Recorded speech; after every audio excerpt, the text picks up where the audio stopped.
ফের উত্তপ্ত ভাঙড়। দলীয় মিটিং থেকে বাড়ি ফেরার পথে আক্রান্ত তৃণমূলের কর্মী সমর্থক।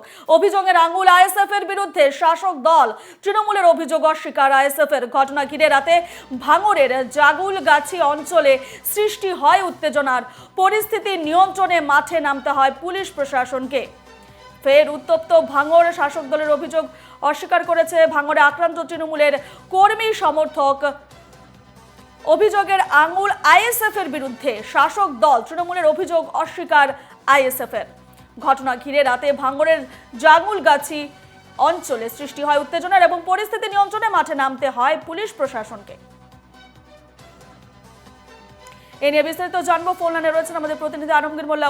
আলমগীর, যেমনটা আমরা জানতে পারছি একেবারে উত্তপ্ত উঠেছে ফের একবার ভাঙড়, এবং যেমনটা জানা যাচ্ছে যে দলীয় মিটিং থেকে বাড়ি ফেরার পথে আক্রান্ত তৃণমূলের কর্মী সমর্থক। অভিযোগের আঙুল আইএসএফ এর বিরুদ্ধে। কি পরিস্থিতি সেখানে?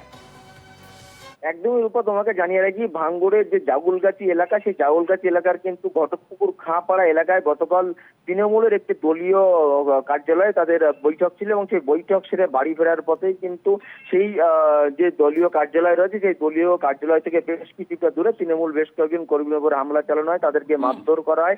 এমনটাই অভিযোগ উঠছে কিন্তু আইএসএফ এর বিরুদ্ধে। যদিও অভিযোগ অস্বীকার করেছে আইএসএফ এর পক্ষ থেকে বলা হচ্ছে যে তাদেরকে ভোটের মুখে ফাঁসানো হচ্ছে, এমন কোনো ঘটনা ঘটেনি। তবে তৃণমূলের পক্ষ থেকে যেমনটা জানানো হচ্ছে যে তাদের দলীয় পতাকা সকালে দলীয় পতাকা ছিঁড়ে দিয়েছিল, তাই নিয়ে তারা প্রতিবাদ করেছিল। তার জন্যই কিন্তু সন্ধ্যা নাগাদ দলীয় কার্যালয় থেকে মিটিং সেরে বাড়ি ফেরার পথেই তাদের উপরে হামলা চালানো হয়েছে। তাদেরকে গুরুতর আহত অবস্থায় জিরানগাছা নলমুড়ি প্রাথমিক স্বাস্থ্য কেন্দ্রে নিয়ে গেলে সেখান থেকে চিকিৎসার পর ভাঙড় থানায় লিখিত অভিযোগ দায়ের করে তারা কিন্তু বাড়ি যান। এমনটাই কিন্তু তৃণমূল সূত্র মারফত আমরা জানতে পারছি। সেই ঘটনার পর পুলিশ ওই যে খাঁপাড়া এলাকা, ঘটকপুকুর খাঁপাড়া এলাকায় কিন্তু বিশাল পুলিশ মোতায়েন করা হয়েছে নতুন করে, যাতে কোনো রকম আর উত্তেজনা সৃষ্টি না হয় সেদিকে কিন্তু নজর রাখছে ভাঙড় থানা। আইএসএফ এর বিরুদ্ধে কি জানাচ্ছে? আইএসএফ এর তরফ থেকে কি জানাচ্ছে? আইএসএফ এর তরফ থেকে জানানো হচ্ছে সামনেই যে লোকসভা ভোট, সেই লোকসভা ভোটের আগে কিন্তু যাতে আইএসএফ এর যারা নেতৃত্ব রয়েছে তারা যাতে ভোট না করাতে পারে বা এলাকায় থাকতে না পারে, তাই জন্য তাদের নামে মিথ্যাভাবে কেস দেওয়া হচ্ছে, যাতে সামনে লোকসভা ভোট, সেই ভোটে যাতে ভালো ফল না করতে পারে তার জন্য চক্রান্ত করে তৃণমূল দলের পক্ষ থেকে ভাসানো হচ্ছে, এমনটাই কিন্তু আইএসএফ এর পক্ষ থেকে জানানো হচ্ছে। রূপা, বেশ ধন্যবাদ আলমগীর।